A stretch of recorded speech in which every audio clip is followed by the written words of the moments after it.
What's for dinner?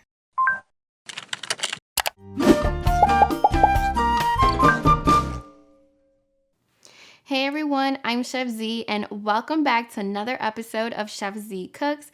Today we're going to be making some sofrito stuffed chicken, which is how I like to make my pollo al horno. Now listen, there's a bunch of different ways of making some baked chicken, and today we're going to take it all the way back and we're going to be making some sofrito, and that was the very first recipe I shared here on YouTube. Now you can freestyle your sofrito however you want, and my favorite part about using sofrito to make this chicken is while it's roasting in the oven, it's actually going to smell as though you're baking a pernil, which let me tell you, smells super yummy. Now, bonus, I'm also going to be sharing my tips on how to get that chicken skin nice and crispy and just a wee bit salty for a nice treat at the end. Keep in mind that you don't have to keep the skin on the chicken, so it's totally optional. Let's go ahead and get started. Making this dish is fairly straightforward, and we're going to be using some quarter chicken legs along with a ton of fresh ingredients. We're going to start off by making our sofrito, so we're going to add some onions, some green peppers, or even some colorful peppers. It's totally up to you. A healthy serving of some garlic, and of course we're also going to add some cilantro.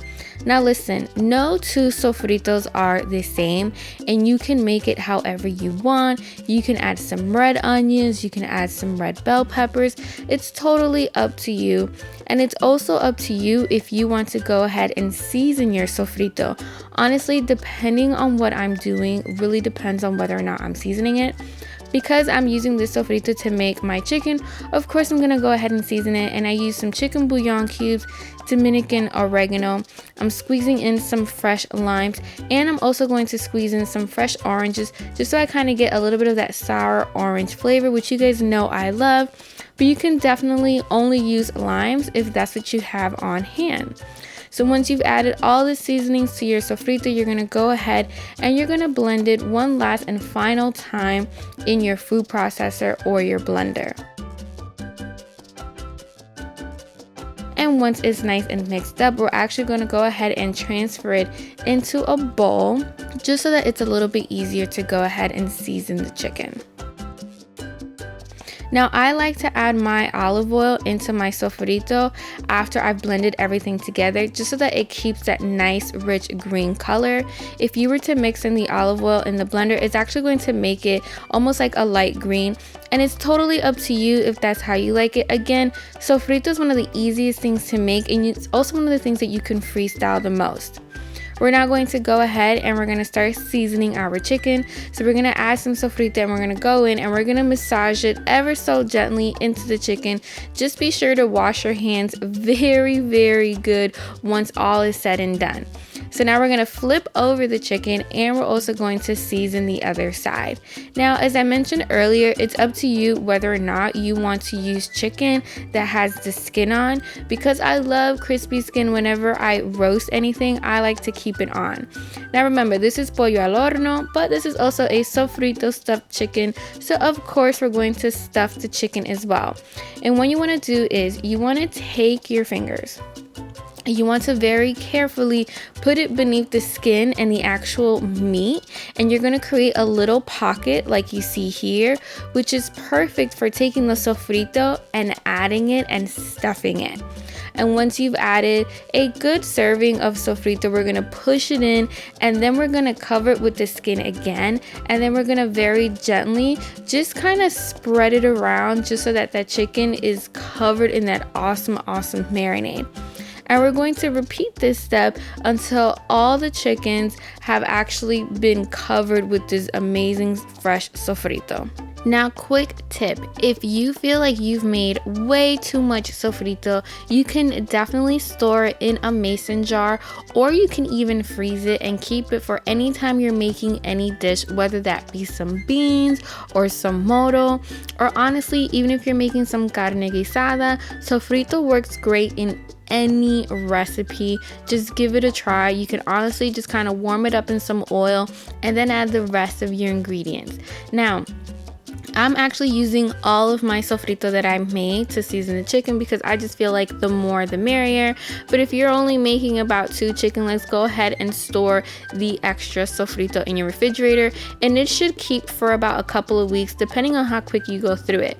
So once you've seasoned all of the chicken, we're gonna wrap it with some saran wrap and we're gonna marinate it overnight or for at least a few hours. It's really important that you marinate this chicken just so you get the full flavor. Now, I mentioned before that I love a crispy skin anytime I'm roasting some chicken, so I like to just sprinkle a little bit of salt just on the skin, especially just because I love when you have that little bit of crispy salty skin at the end. It's one of my favorite parts, especially when you squeeze some lime over top. We're now going to cover it with some aluminum foil, and we're going to go ahead and we're going to place it in the oven. Now we're going to bake it covered for an hour and 15 minutes at 375 degrees Fahrenheit. After that hour and 15 minutes, we're going to check on our chicken and we're going to uncover it and we're going to baste it. We want to make sure that our chicken comes out so nice and juicy, and we also want to make sure that it cooks throughout, because remember, we are making some bone-in chicken, so it actually takes a little bit longer to cook than regular chicken breast alone.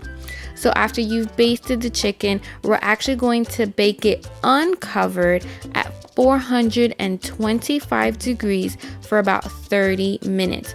We want to do this because we want some rich color to develop.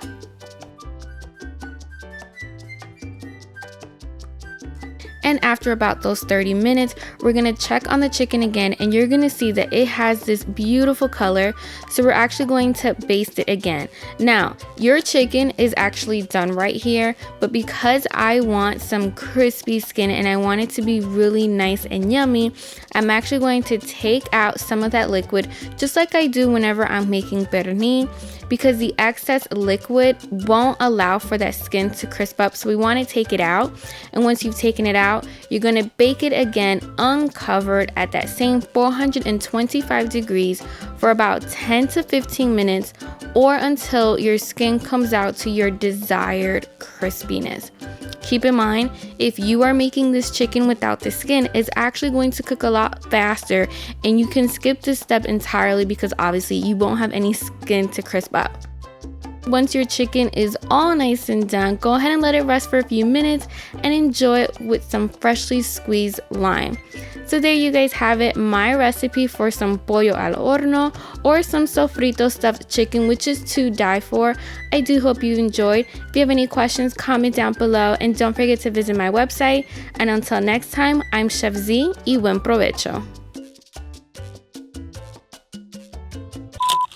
I don't know what else. I really am freaking dying. Like, it's hot as hell. Like, can I just film the intro like this? Thank you so much for watching today's video. Now, if you recreate this dish, be sure to tag me and send me all of those yummy photos because I really want to see it. And don't forget to join the Chef Z family and click that bell so that you don't miss out each and every single time I post an all new video. And lucky for you, there's so many more yummy recipes here on my channel, and you can click on them right here.